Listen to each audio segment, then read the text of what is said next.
کچھ دعائیں ہیں, کچھ ذکر ہیں, اگر آپ دعا میں وہ چیز اگر ایڈ کر لیں گے تو آپ کی دعا اللہ تعالیٰ قبول کرے. یہ حدیث ابو داؤد اور ترمذی میں.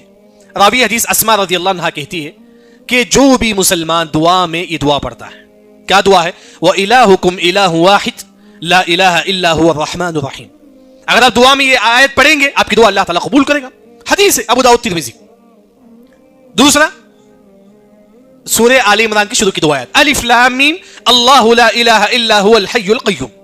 اگر آپ دعا میں یہ پڑھیں گے یہ دو آیت آپ کی دعا اللہ تعالیٰ قبول کرے گا. بس آپ کی دعا اللہ تعالیٰ قبول کرے گا.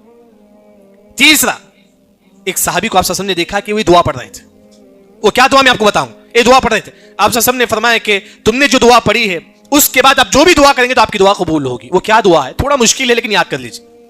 دعا کیا ہے؟ اللہم انی اسألک بأن لک الحمد لا الہ الا انت المنان بدیع السماوات والارض یا ذا الجلال والاکرام یا حی یا قیوم. اس کے بعد آپ جو بھی دعا کریں گے تو آپ کی دعا اللہ تعالیٰ قبول کرے گا. ابو داؤد و ترمذی کی روایت.